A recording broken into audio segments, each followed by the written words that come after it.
Let's go straight to Moscow, where the one and only Donald Courter awaits. Donald, welcome back to the mother of all talk shows. I've just been looking at some very impressive pictures of you at the International Film Festival, where you were sitting with some very impressive people. Tell us first about that film festival and how your own film is doing.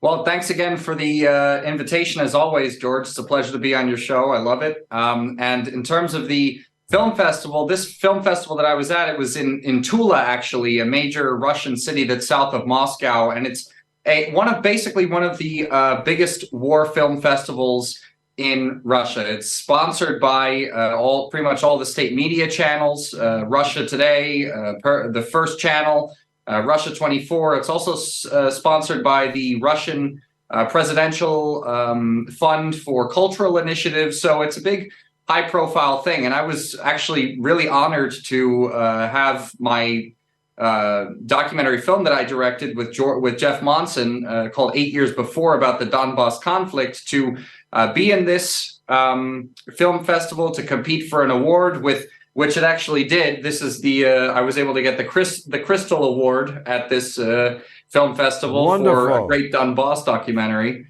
And and at the actual screening, what I wanted to really mention on your show was just how many young people were actually there. The room for the screening of our documentary was filled with Russian young people. And I was really happy to see this, because the point of this documentary film was not only to bring the truth of what happened in Donbas 8 years before the military operation began, to show that to people in the West, but to show it to anyone who might not have an idea. And a lot of these Russian youths right now are looking for answers when it comes to the conflict going on there. Is the film still on YouTube, Donald? Can people still see it? Yeah, you could still see it. My YouTube channel, for some reason, has not been blocked. The Revolution Report. It's called 8 Years Before. There's an abridged version and a full version. I highly suggest people watch the full version, because there's some really cool interviews, really heart-wrenching interviews, I have to say, that Jeff and I actually filmed when we were in the Lugansk People's Republic and the Donetsk People's Republic, with civilians who suffered at the hands of the Ukrainian military, at the hands of Ukrainian neo-Nazis, and they tell their stories, essentially. This is a narrative formed through the voices of people who actually live in Donbas and suffered throughout those 8 years before the military operation began. The unkindest cut of all for these people is the post last year, the denial of the calvary that they were forced to endure for those 8 years, even amongst circles, and media circles in particular, that had relatively comprehensively reported on the suffering of the people in the Donbas before the start of the military operation. The level of cynicism involved is quite extraordinary. Television and newspapers that wrote about the Nazis, the Azov battalion, the right sector, the shelling and indiscriminate murder of Ukrainian citizens in the east of the country for 8 long years, that was all suddenly wiped and dispatched to the memory hole. That's why your film is so very important. Well, yeah, I appreciate it. I mean, originally, this film was it was filmed in 2021. This film was actually supposed to bring international attention back to the Donbas conflict that had left, most of the mainstream media. Like you said, there were some media outlets reporting on it in the West about Ukraine's neo-Nazi problem. You can even find an article on the internet by the Atlantic Council saying that Ukraine has a neo-Nazi problem, and that, no, this is not a Russia Today article. Like you said, this was all actually documented in the Western media, and we wanted to bring more attention to that. And it's just after the military operation began that we decided to change the purpose of this film to be basically a vehicle of information to show people in the West why Russia launched the military operation in the first place. Because, like you said, the narrative changes, all of a sudden the political goals change. All of a sudden, Western foreign policy changes. All of a sudden, Russia is the big bad enemy more than it was before. And now Ukraine doesn't have a neo-Nazi problem. Now they're calling Putin Hitler, as ridiculous as that is, saying that Russia resembles the Third Reich. I myself am a communist. I would not live in a country that resembles the Third Reich if that were the case. Talking of changes, how do you account for the fact that in March, which is not that long ago, let's face it, Bakhmut, Artemovsk, was of such strategic value that Zelensky was demanding, begging, cajoling for a major resupply of ever more powerful weaponry in order to defend it, because he said that if it falls, it will change the course of the whole war. Now that it's fallen, we have the same media that reported him and his demands telling us that the fall of Bakhmut is of no importance, and they can't even understand what all the fuss is about.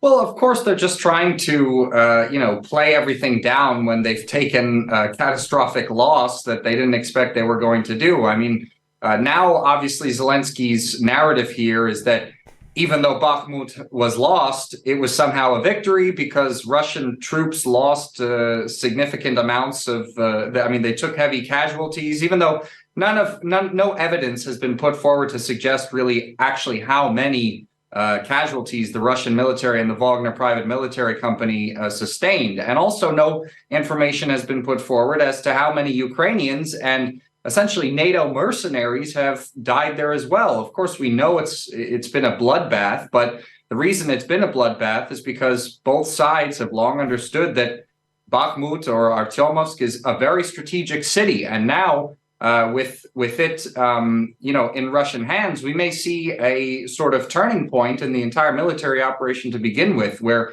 Ukraine is really going to be on the back foot more than it was before. And another indication of why Bakhmut is of course of strategic importance is that the Ukrainian military, even though they've been pushed out of the city, are trying very hard to outflank Russian forces that are currently controlling that city. They're still trying to get a hold on it as much as possible.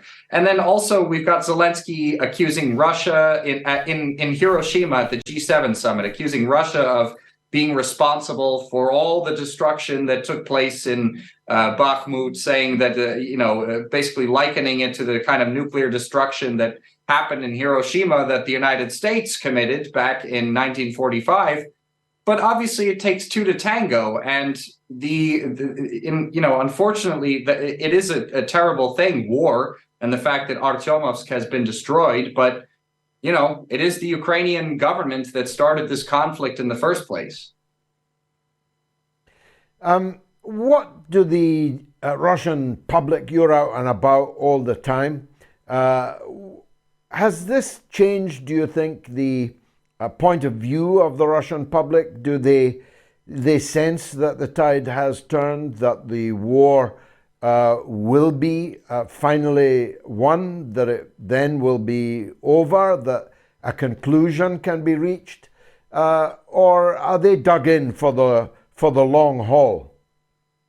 Well, I think everyone is prepared to be dug in for the long haul, but the news of Bakhmut coming under the liberation of Russian troops, is of course good news for people here. It's good to hear specifically that news right now, because it's been in the media for a long time as a strategic point, like we were just talking about. It's been fought over very intensely for a very long time. And of course, in the mainstream media all over, there have the more recent significant changes along the front line have admittedly been kind of negative, right? We had the Ukrainian counteroffensive that, took significant chunks of the Kharkov region back, as well as the capital of Kherson. When, news like this happens, it's disheartening for a lot of people. But we're seeing here a very significant victory that is obviously raising the morale of people here, even though it never went very low, to be honest. We've been seeing these studies of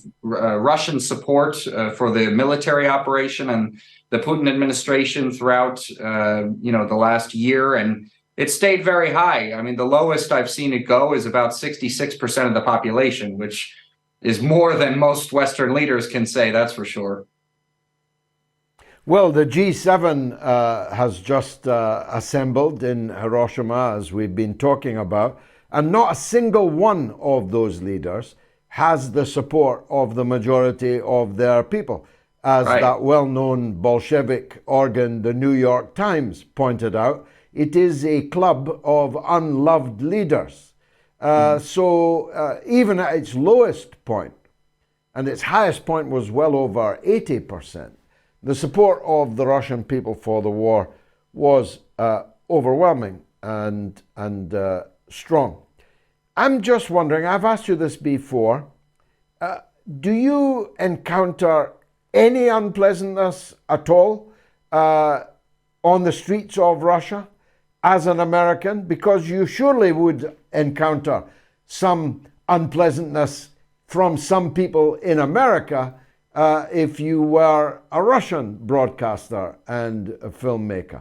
How are the people reacting to you, dealing with you on a day-to-day basis? People have been reacting to me in the most positive way you can imagine. I mean, think about this. I went to a Russian war film festival filled with, people who are very in support of the military operation. A lot of them have ties to the Russian military. That's why they go there in the first place, which obviously has long had a sort of generally, anti-United States government culture attached to it. But, they don't ethnically hate Americans.